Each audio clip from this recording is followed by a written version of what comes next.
Drilling fluids touch just about everything in the drilling process. We're here to deconstruct the drilling process and drilling fluid concepts to provide a deeper understanding of our industry. In each episode, we'll share information, talk to interesting people, and maybe share a few stories along the way. Welcome to the Flowline, a production of AES Drilling Fluids, brought to you by Matt Offenbacher and Justin Gauthier.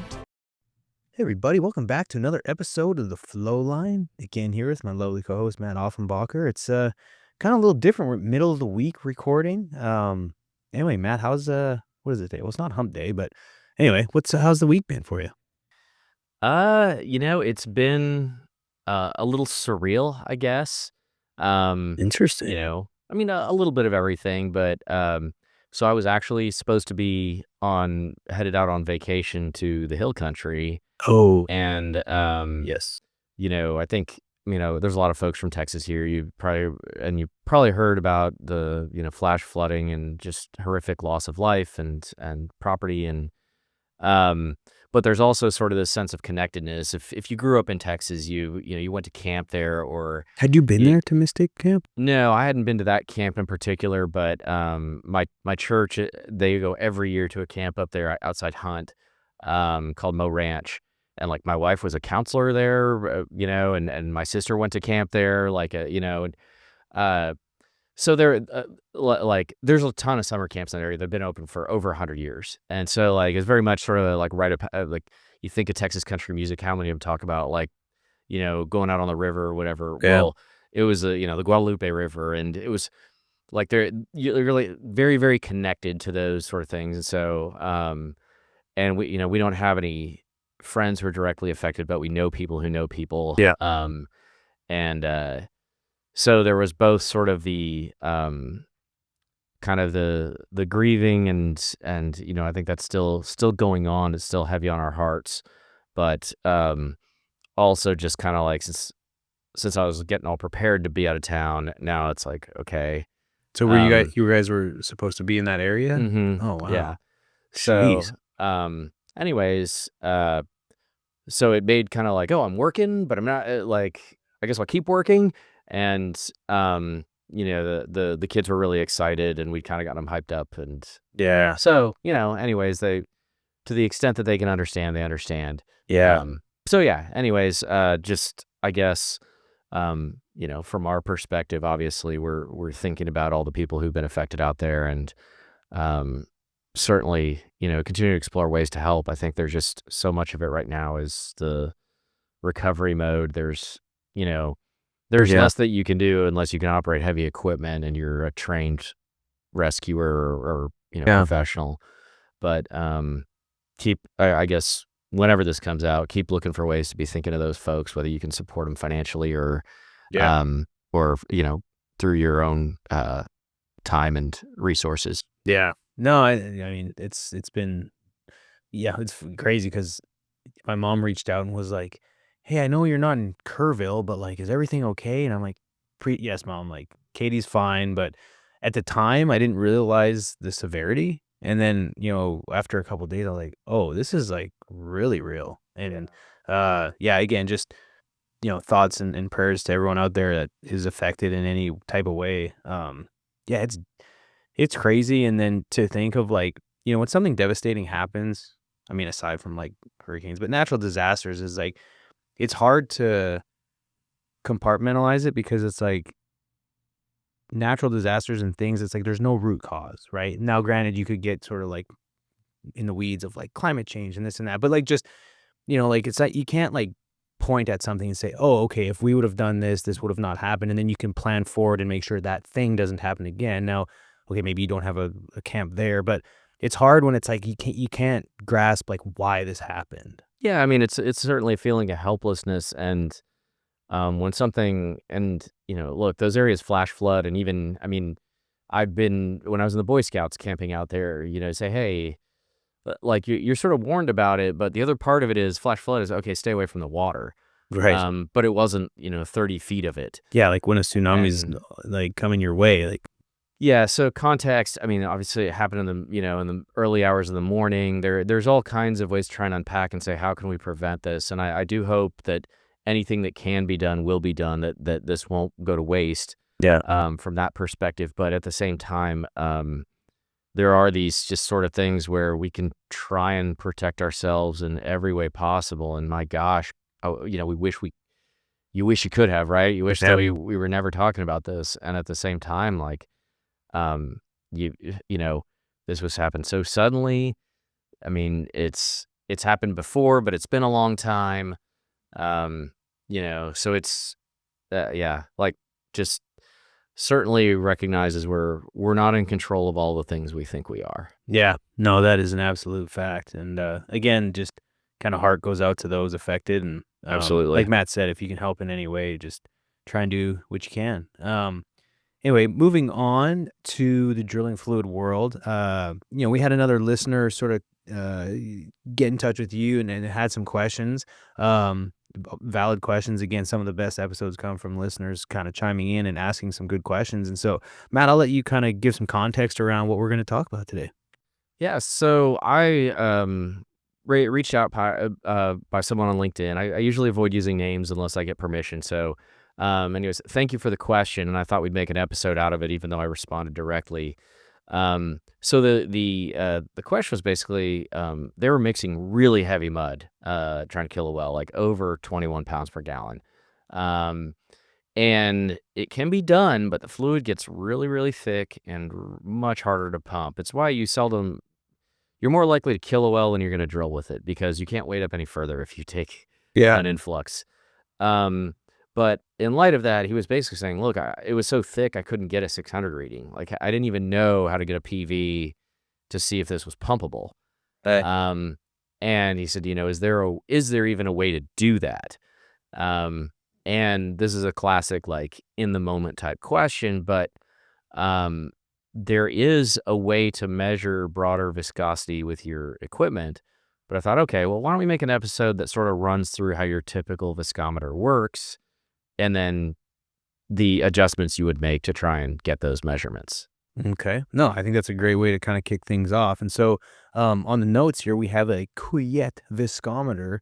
And so let's dive into what exactly that is. And if I had to guess, maybe it was a Frenchman that designed one of these back in the day. I don't know. It seems like a French word to me. Yeah, French Canadian. I don't Probably know. not, but Probably not. Probably not outside of old Montreal, but what are the Quebecois? Quebecois. Yeah, if a Yes. viscometer came out of Quebecois, that'd be we claim to fame there. But anyway, I'll let you Yeah. proceed. Well, so the idea of this type of viscometer is you've basically got a rotating cylinder with the bob inside of it. And I mean, most of our listeners understand this equipment. Since we're doing video, of course, I tried to run over to our equipment area and grab one, and I couldn't find one, and I'm terrified of, like, everything's tagged and labeled, and I'm afraid of just, like, yanking something off a shelf without, like, checking first. Yeah. So, The equipment guy wouldn't be pumped about that. yeah, so in light of that, I just didn't.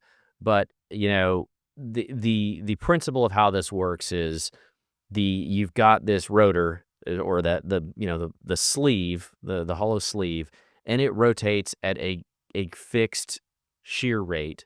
And then you have a bob inside of that sleeve that is on a spring, and it can deflect depending on how thick the fluid is as that shear is applied, as that sleeve rotates. Yeah. And then what you do is you can look overhead through a sight glass or sometimes a digital readout these days, and there's a number, and you read that number.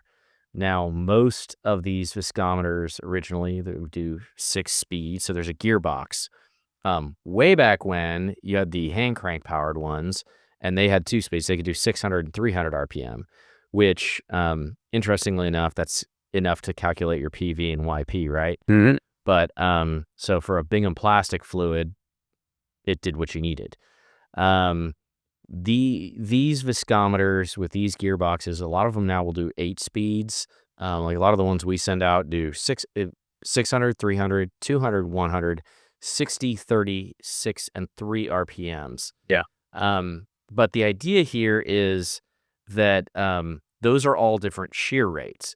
So if I get a reading of shear rate and shear stress, that's my that's viscosity. That's what that is. So I have the viscosity under all those different conditions, and I can fit that to a curve, which usually it will fit to the Herschel-Bulkley model, which we've talked about in the past. No. And so the important thing is you have those high shear values, you have those lower shear values where the bob isn't rotating as fast. And there's mathematical conversions. If you go to the handbooks of these things, you can get buried in math because they have all these data tables and references. Like, if you want to convert multiply this times 1.073 to get the actual, and a lot of that is factors of like the bob diameter or the rotor diameter and those relationships. But you can go real deep on this, and all you got to do is get on Google, and there's PDFs of these things everywhere. But going back to our listener question, you're talking about a fluid that's very thick, and I can't get that 600 reading. So what do I do? Well, there's two reasons I thought it was worth exploring this.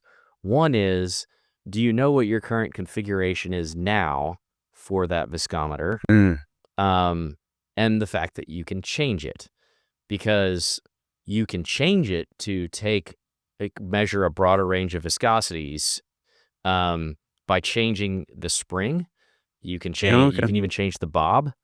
And in sort of technical lingo, your standard configuration, the one that we all use for our drilling fluids, is R1, B1, F1. And so if you look on those tables, it'll say, use this constant based upon this. Well, you can actually have F4 spring. You can have these other different deflection ratios and size ratios, and it will give you a broader or lesser viscosity reading. You want to make sure I have heard of a story of an incident where the spring configuration was different, and they sent out the viscometers, and people were reporting numbers that were dramatically different than what the fluids actually were, because they didn't realize it until it took a few days, which it should have taken less than that. But we have one in our lab, actually, that we measure lower shear rate viscosity. It's got a different configuration, so we don't use that for mud checks. We make sure everybody understands that it is a very different piece of equipment, and you've got to change this stuff out. Now, it's not hard to change this stuff out. Like, if you have the whole kit to your viscometer, you can do it with basic tools. Right. But you want to know what those are, because all your math for what actual viscosity is the R1, B1, F1 configuration. That's the world we live in. Okay. But for our listener, you could change the spring configuration so that you could actually get a readout on that thing at 600 RPM using a different constant, but then you have to change your calculations when you're trying to calculate PV. Gotcha. And that's where you got to go back to the tables and figure it out. So I think it's an interesting challenge. So I've heard people do this for cement slurries as well. Yeah. Although the counter argument is, if you can't get a very clear 600 reading, can you pump the fluid? So if you're on the fly and all of a sudden you take this monster kick and you got to build this 21-pound fluid, like there's no way of just turning a dial to get it configured to where you can measure it. Then you got to actually know what you're doing. If I'm in a pinch, the other thing you can do or try to do is look at the relationship of your whatever you can get. So like your 300 and your 200, right? Mm-hmm. And you can try and fit those basically to a line graph. Now, the PV is the slope of that line. Yeah. Right? So it's supposed to be your 600 minus your 300. However, so like that's why you want that higher shear regime, is it's going to change the slope of that line. But if the best you can do is look at the 300 and the 200 and try and figure out how that fits in the air, especially if you have like a 60 and a 30, like your 100, 200, 300 kind of line up. Like plot what you can way, and see if you can. And it will hopefully give you a ballpark. Yeah. It still begs the question of, can I pump it, right? I mean, you are right on the edge of being able to do that. Ugh. just by way of, you know, what your pumps are able to do, and, you know, especially like, I guess gravity will help you get the first couple of barrels out because it's just so heavy. Yeah. I mean, depending on where you're pumping from, but yeah, it's when you get these really, really thick fluids, um, it it is almost like pumping a cement slurry that's like about to set up. Hmm. And cement, cementers, they have consistometers, they have other things that they could do for the thicker stuff. Yeah. Did the individual that reached out, is this like U.S. land or was this overseas or offshore? I What did they believe it say? was in Canada. Oh, okay. He offered up the metric system. So, yeah. Well, let's just call him Mr. Couillette. How about it? Okay, nice. Jeez, that's heavy. But there's some pretty monster wells up there, believe it or not.